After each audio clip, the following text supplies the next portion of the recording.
अस्सलाम वालेकुम dear students.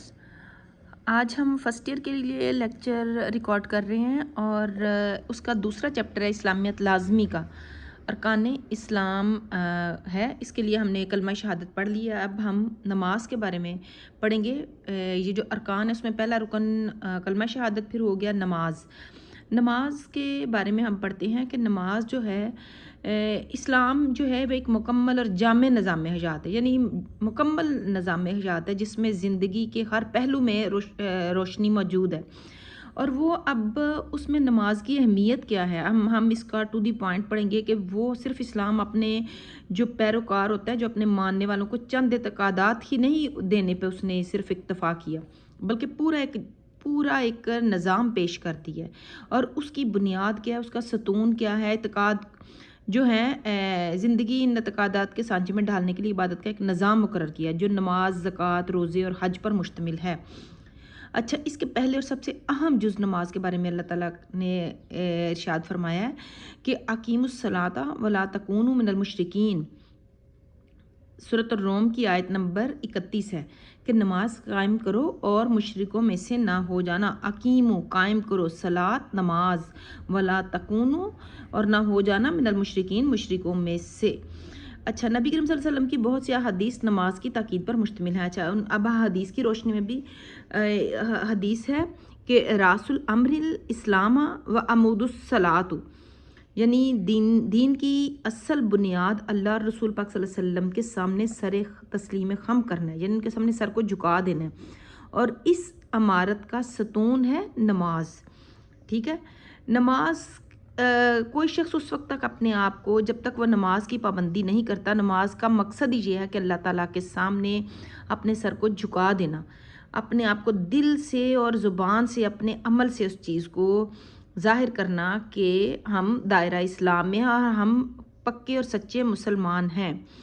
नमाज की ताकीद। नमाज चूँकि दीनी तरबियत का अहम तरीन हिस्सा है, इसलिए हर उम्मत पर फ़र्ज़ है कि और तमाम अम्बिया अपनी उम्मतों को नमाज की तलकीन करते रहे। अच्छा, हर उम्मत पर नमाज फ़र्ज़ रही है और तमाम अम्बिया, जितने भी अम्बिया अभी तक नाजिल आ चुके हैं, वो सब जो है अपनी उम्मत को नमाज का दर्स देते रहे। कुरान बताता है कि नमाज कायम करने वाले फलाह पाएंगे और इसे तर्क, इसको छोड़ देने वाले ज़िल्लत व ख्वारी का शिकार होंगे। अच्छा, आयत मुबारक है कि जब अजाब के फरिश्ते जहन्नमियों से अजाब पाने की वजह दरियाफ्त करेंगे तो वो अपने जहन्नुम में फेंके जाने की क्या वजह बताएंगे कि कालू लम नकू मिनल मुशरिकीन, कि वो कहेंगे कि हम नमाज अदा नहीं करते थे, यानी वो कहेंगे कि हम नमाज अदा करने वालों में से ना थे। दिलो ज़बान से अल्लाह ताला को मबूद तस्लीम करने के बाद सबसे अहम हुक्म नमाज की अदायगी से इनहराफ एक तरीके से अल्लाह को मबूद मानने से इनकार करने के बराबर है। यानी दिल से तो तस्लीम कर लिया, ज़ुबान से भी अल्लाह को मबूद, यानी कि जिसकी हम मबूद इबादत कर रहे हैं, उसको तस्लीम करने के बाद अगर नमाज नहीं पढ़ी जाती, इसके बाद सबसे अहम हुक्म नमाज की अदायगी है। और अगर इससे कोई इनहराफ यानी इनकार करता है, मुनकिर हो जाता है, नहीं नमाज नहीं पढ़ता, वैसे कहता है जो हम मुसलमान हैं, तो वो क्या होगा कि अल्लाह ताला की माँ को मबूद मानने से इनकार करने के बराबर है। कि अल्लाह ताला को मबूद मानना ही, नमाज एक तरह का इकरार है, अल्लाह को मबूद मानना इकरार है नमाज के ज़रिए। इसलिए नबी करीम सल्लल्लाहु अलैहि वसल्लम ने फरमाया,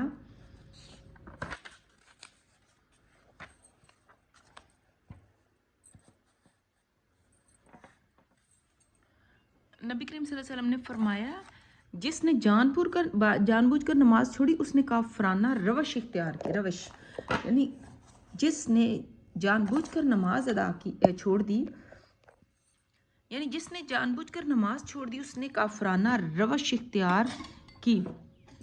अच्छा जी, नमाज कुर्बे इलाही का मौसर ज़रिया है। नबी करीम सल्लल्लाहु अलैहि वसल्लम का इरशाद है कि जब तुम में से कोई नमाज पढ़ता है, गोया चुपके अपने रब से चुपके बातचीत करता है। ये अहादीस का हवाला हो जाएगा।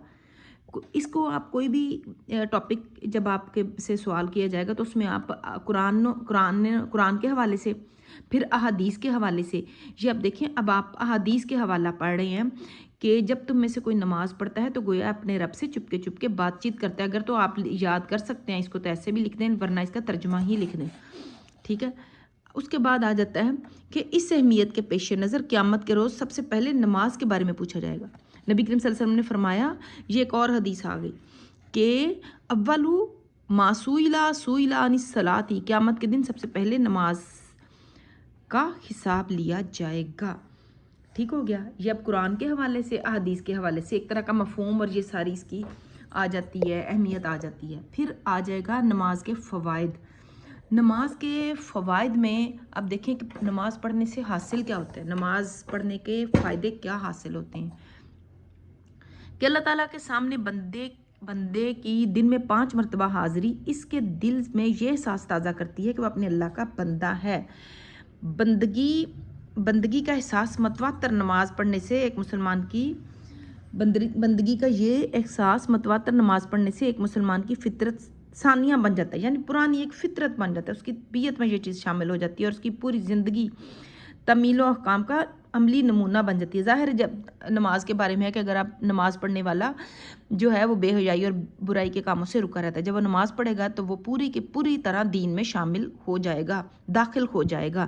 نمبر 1 ہو گیا. ٹھیک ہو گیا نا, کہ وہ اس کی طبیعت میں شامل ہو جائے گی, فطرت میں شامل ہو جائے گی اور اس کا جو ہے اس کی پوری زندگی جو ہے تعمیل و احکام کا عملی نمونہ بن جائے گی. دوسرا کیا ہے, دن میں 5 مرتبہ قرب الہی کا احساس مسلمانوں کو یقین دلاتا ہے کہ اللہ تعالیٰ ہر وقت اس کے ساتھ ہے. یہ کبھی خود کو تنہا محسوس نہیں کرتا. اللہ تعالیٰ کے ساتھ ہونے کا احساس اسے گناہ کے کاموں سے روکتا ہے. اس کے دل سے ہر قسم کا خوف جو ہے وہ مٹ جاتا ہے اور غم دور ہو جاتا ہے.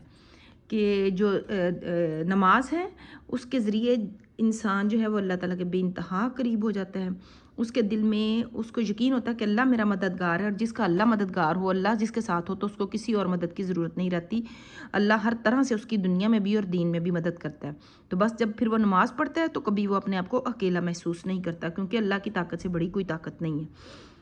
نمبر 3 آ جائے گا, نمازوں کے درمیانی وقفے میں بھی نمازوں کے اثرات جاری ساری رہتے ہیں. ظاہر ایک نماز کے بعد انسان دوسرے کی تیاری کرتا ہے, اس کو یاد رہتا ہے کہ اگلی نماز پڑھنی ہے. نماز کے بعد گناہ کا خیال آئے تو بندہ سوچتا ہے کہ ابھی تو اپنے اللہ سے دعا کر کے آیا ہوں کہ اللہ مجھے گناہوں سے بچا, اور ابھی گناہ کا کام کروں گا تو کچھ دیر بعد اس کے سامنے کیا منہ لے کر جاؤں گا. یہ چیزیں اسے مستقل گناہ سے روکتی ہیں. جب انسان اور پھر آہستہ سے اس کی فطرت میں شامل ہو جاتا ہے, وہ گناہوں سے دور رہتا ہے اور ایک نماز کے بعد دوسری نماز کی تیاری میں رہتا ہے, اور اس طرح نیکی کی راہ پہ خود بخود چل پڑتا ہے.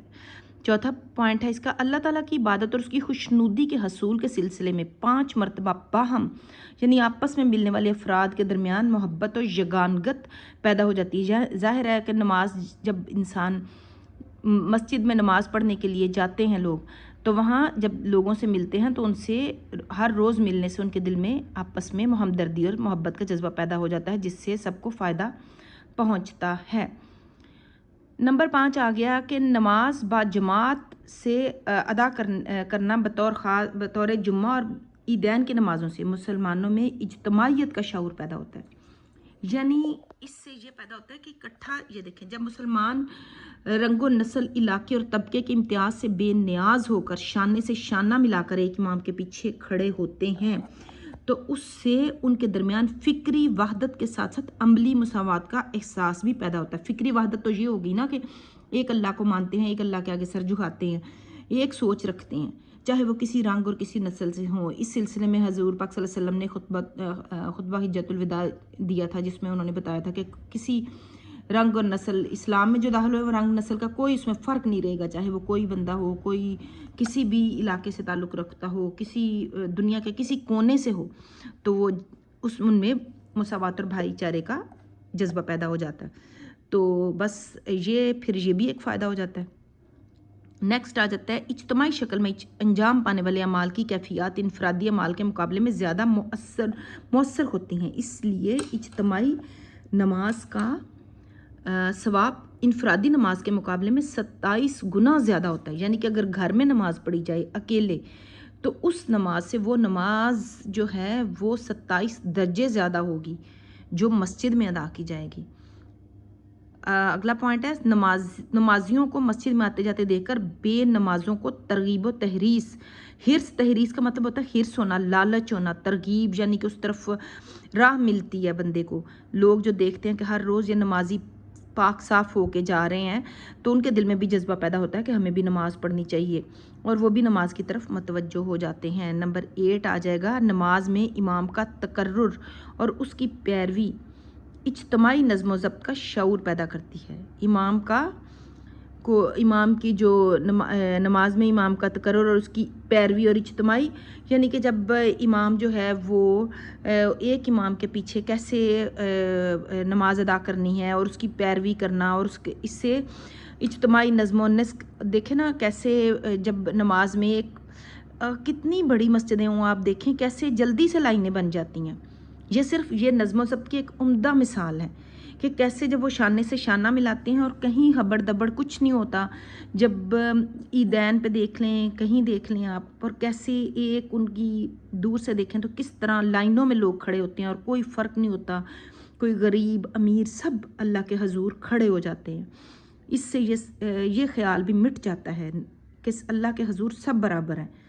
तो ये एक इमाम की पैरवी करने का ख्याल भी दिल में आता है कि कैसे उसकी पैरवी की जाती है। नबी करीम सल्लल्लाहु अलैहि वसल्लम ने तो नमाज बाद जमात के लिए मस्जिद में ना पहुंचने वाले अफराद के लिए फरमाया था कि जो लोग नमाज के लिए मस्जिद में नहीं आते, अगर मुझे उनके बीवी बच्चों का ख्याल ना होता तो मैं उनके घरों को आग लगा देता। इसका मतलब ये हुआ कि नमाज मस्जिद में अदा करना किस कदर ज़रूरी है कि अगर अल्लाह हज़ूर पाक सल्लल्लाहु अलैहि वसल्लम को ये ख्याल ना होता कि घरों में ख़वातीन और बच्चे हैं तो वो उन घरों को आग लगाना जो है ना वो लगा देते, लेकिन सिर्फ बच्चों और औरतों की वजह से उसकी जो है उसको छोड़ दिया गया उस ख्याल को या जो भी है। तो ये देखें कि नमाज मस्जिद में पढ़ने की क्या फ़ज़ाइल और क्या है। तो इससे अंदाज़ा हो, ये हम पढ़ रहे थे नमाज के फ़वाइद। ये आपने देख लिया कि नमाज के 8 फ़वाइद हैं, इनको मैंने अच्छे से आपको समझा दिया। आप इसको एक दफ़ा फिर से पढ़िए और आपको बहुत जल्दी समझ मतलब आ जाएगी अगर आप इसको 2-3 दफ़ा सिर्फ अच्छे से समझ के पढ़ें। तो दिल लगा के पढ़िए। ये अब आगे थोड़ा सा बेरून नमाजें, थोड़ा सा एक छोटा सा रह गया, वैसे ये भी 2-3 लाइनें ये भी मैं पढ़ ही देती हूँ कि नमाज की अदायगी के जो फ़वाइद और समरात हैं आज हमें क्यों हासिल नहीं होते। गौर फरमाइए, हमें से कितने अफराद हैं जो नमाज बाकायदगी से अदा करते हैं, उसके कलमात औराद यानी जो विरद हैं, जो ज़िक्र है कि मानी मफ़हूम से आशना है, नमाज में हजूरी कल्ब से बहरामंद हैं और नमाज के अहम तरीन मकसद से बखूबी आगाह हैं। कुरान मजीद में नमाज के बारे में इरशाद रब्बानी है, बेशक नमाज रोकती है बेहयाई और बुरे कामों से, इन्न सलाता तन्हा अनिल फ़हशाई वल मुनकरी। दरअसल आज हमारी नमाज़ें बेहकीकत हैं, ऐसे ही जैसे कोई फूल हो बग़ैर खुशबू के या जिस्म हो बग़ैर रूह के। क्योंकि जब नमाज इंसान पढ़ता है तो वो पूरी तरह जहन और फ़िज़िकली अल्लाह के हजूर हाजिर उस तरह नहीं होता जैसे होना चाहिए। दिल और दिमाग हर तरह से वो हाजिर हो तो वो उसका नमाज का हक़ फिर अदा हो सकता है। तो फिर इसीलिए नमाज का वो मकसद पूरा नहीं होता, सिर्फ जिस्म अदा कर रहा होता है लेकिन जहन इंसान का इधर उधर बिखरा हुआ होता है। तो नमाज का टॉपिक आज कंप्लीट हो गया है। रोज़ा इसके बाद है, ये अरकान इस्लाम हम पढ़ रहे हैं, इस पर आ सकता है नोट, आ सकता है कुछ भी, कि नमाज़ के फ़वाइद जो हैं वो अलग से भी आ सकता है, नमाज के फ़वाइद बयान करें तो आप इसको अच्छे से पढ़िए। तो इंशाल्लाह अगला टॉपिक फिर करेंगे।